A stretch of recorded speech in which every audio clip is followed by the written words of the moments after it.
Zašto mirno je carstvo nebesno, blaženi se oni što plaćat, zašto ti ќе се утешат. Имени дни и така нататък.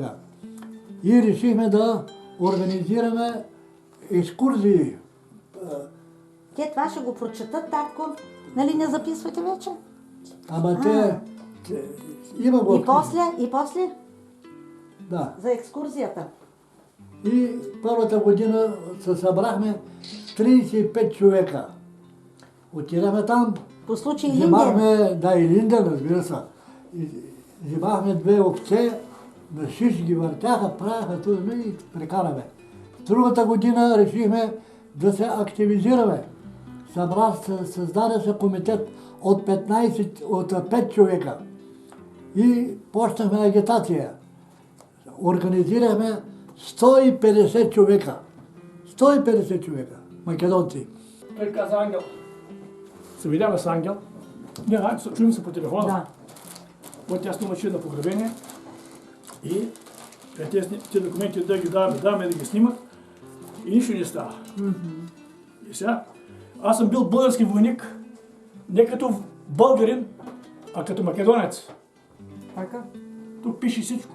Да. Това са документи. Ето, Да войник. ги снимате, да. Ти видяла ли си военна книжка? Бай Георги! Да. Войник като си, как те снимат? С войнишка шапка или с шапка или без цивилна снимка? Като войник. Ами се шапкаха. Така. Кажи му какъв съм снимал тук аз. Тук е сниман като цивилен. Цивилен. Да. А че става ли такъв войник български? Цифрите говоря и боговете мълчат. И аз нема що да кажа, ето и обвинителния акт, ето и присъдата, няма да думам.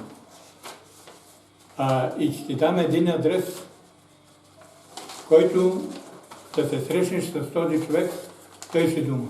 Ето и удостоверенията, сега ще ти дам и адреса.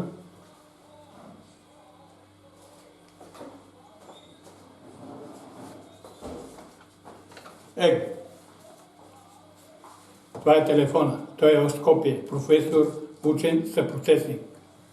С него ще направиш най-хубаво. Не с мене. Само ако искаш да ме снимаш, снимай. Но ето и обвинителния акт.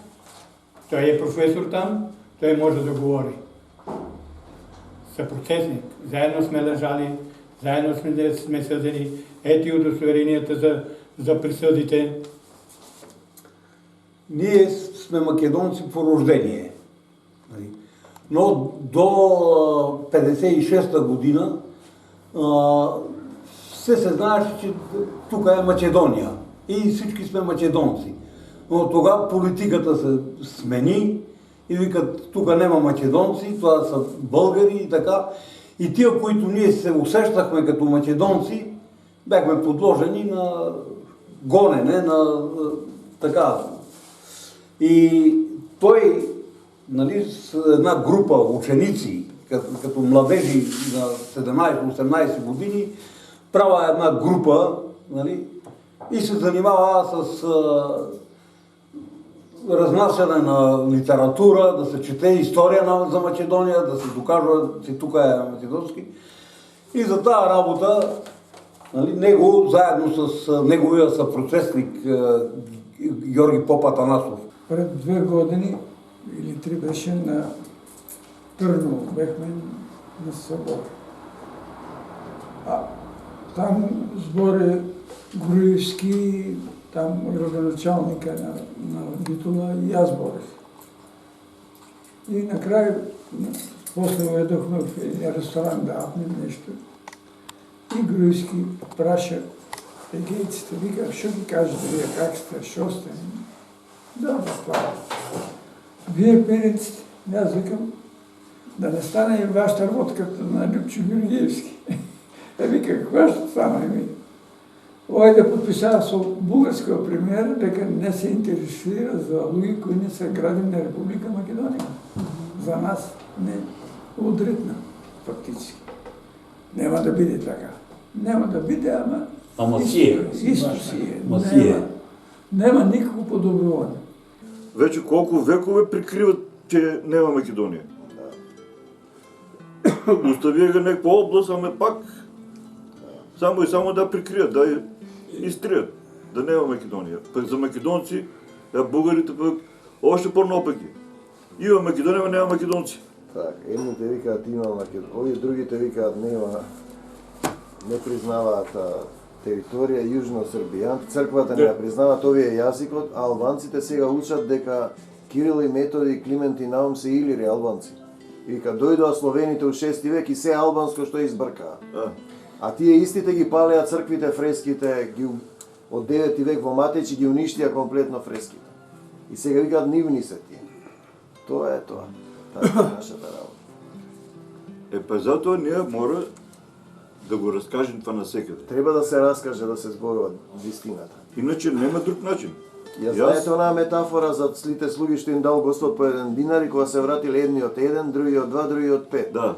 Македонија ни е нас дадена не да имаме еден, него да ја сочуваме. 16-17 години съм се запалил на тая тема. Иначе съм 49-та година. Илија Воденов от Калиманци. Тук съм наскал.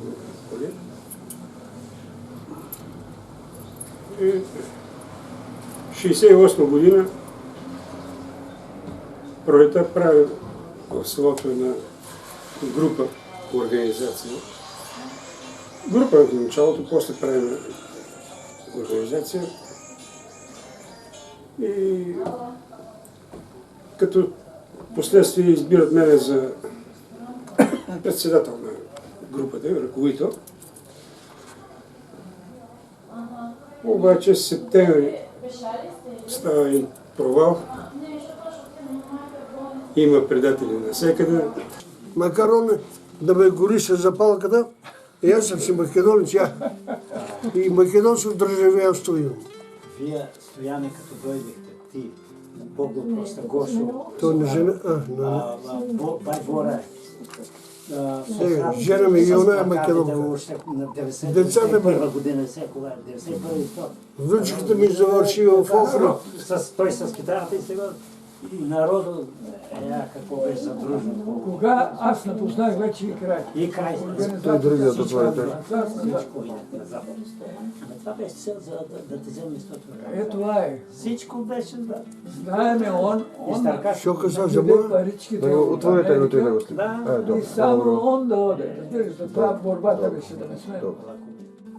Како се викате да ни кажете име и Младен Александър Георгиев. Роден съм в село Никудин на 28 февруари 1941 година. И така човекот ме праша, нали, каде сум. И аз му рекол дека съм от Пиринска Македонија. О, вели ти, македонец? Викам, да. А що се случило да ми разкажеш?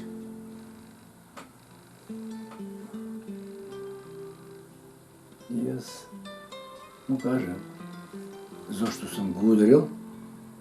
Затоа, што ми ја псуваше мајката македонска. Ни една друга националност не го повикала. Така е. Господ за помощ. Така е. Пишува дека е македонец. Да. Македонец по име той таму, нели има. Така е македонец. Аз бидејќи сум роден за време на Втората светска војна во Пиринска Македонија, во село Елешница, Разлошко.